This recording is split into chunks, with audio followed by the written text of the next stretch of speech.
Sega. Total War combines turn-based strategy gaming with stunning real-time battles.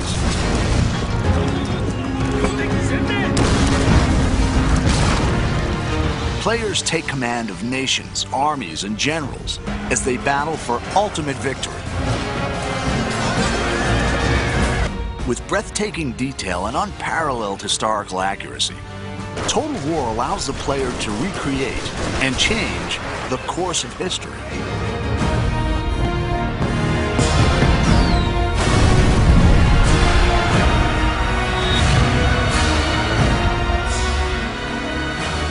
In 2011, the award-winning Shogun 2 offered new AI, streamlined controls, and a host of multiplayer features.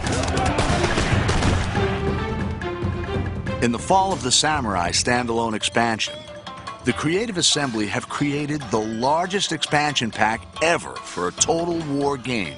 It's taken us into areas we've never been to before with Total War. It's getting closer and closer to the modern era.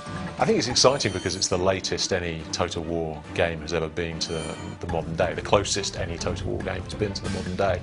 And with that brings a lot of really interesting different game features, a lot of scope in terms of how fast the game moves and how quickly your armies are deployed across the map, how many different types of units are available. Set 300 years later than the original game, The Fall of the Samurai sees the clash of traditional samurai culture with the explosive power of the early modern world. It's the late 19th century, which means that it's got some of the most advanced technology seen in a Total War game. So you've got torpedo ships, off-field artillery, all that kind of stuff that actually makes it feel quite different from particularly Shogun 2, which is obviously set in the 16th century.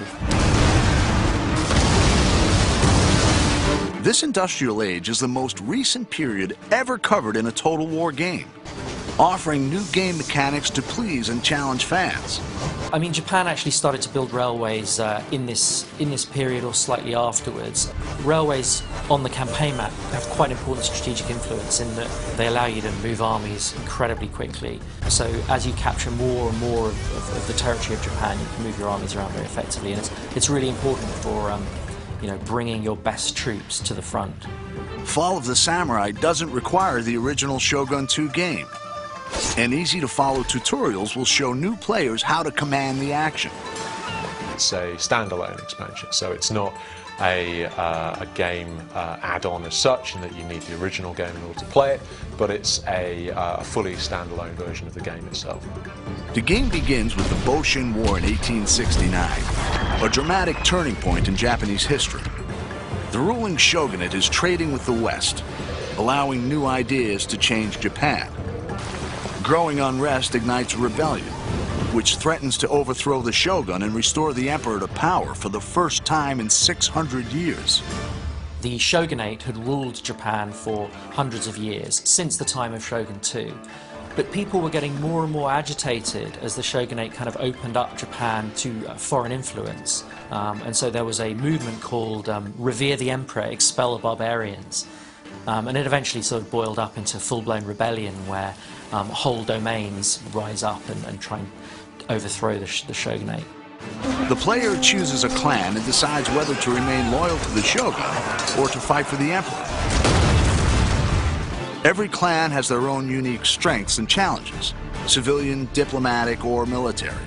Each faction within an allegiance has its own clan trait, which gives it a very specific play style. Like you might have one who is more open to modernization or trade, in which case they'll have access to cheaper modern units, more money from trade with Western powers, or you may have some who are just the opposite. In the next trailer, we'll find out how the campaign and the real-time battles have been reimagined and redefined.